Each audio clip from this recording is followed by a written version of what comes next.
Today, we're going to be talking a lot about how to raise heritage breed livestock. But first, a little bit about myself. I am an international agricultural educator. I've educated literally almost over 1,000 people from East Africa, mostly in Uganda and Tanzania, as well as all across the United States. And so that's allowed for me to really be a niche meat expert. And so being able to find ways to allow farmers to be more profitable in their operations, especially with production levels and production standards, has allowed for many farmers that I've consulted to have more thriving operations.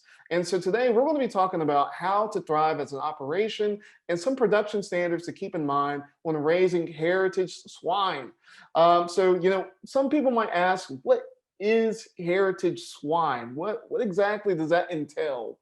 And so one way that the Livestock Conservancy, which is a conservancy that really specializes in conservation of heritage breed livestock, not just pigs, but cattle, horses, goats, sheep, turkeys, chickens, ducks. Did I miss anything? Uh, Goats, ponies, donkeys. They they specialize in conservation for all these different species of heritage livestock. But again, what is heritage livestock? So, their definition of heritage livestock really goes back into reflecting that these are old breeds that were so old. Some of these breeds go back to the 1500s when the Spanish first came to the Americas. I mean, that's I'm not that old, so that's a really long time. That's almost 600 years. Actually, that's over 600 years.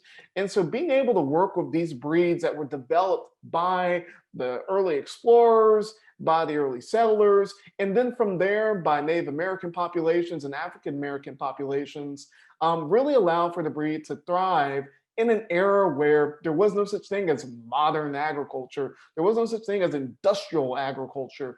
It was an era where people were still using plows and horses. It was an era where horses actually were a mode of transportation. And so these animals thrived in that type of system. They thrived in a system that actually required them. For pigs, lard was the king. People would raise pigs just for the lard in many cases, way back in the day, even with early settlement, because lard had so many uses for it, whether it be soap making, candle making, whether it be for lubrications, for machinery, or different products, and my favorite, for cooking and baking. And so that's one way that these breeds of pigs really worked very well.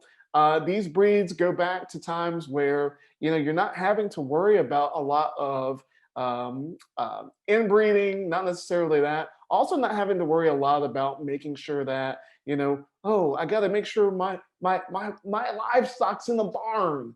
No, most of these animals were outdoor animals and they were raised to be outdoor. And many of these animals were raised to be in a way where they could thrive almost virtually on their own. And you have populations of livestock that literally were descendants of animals, livestock, that literally just roamed freely. And so being able to work with those animals really allows for conservation efforts for them to thrive. Most of these are endangered, threatened, critical breeds, not species, but breeds.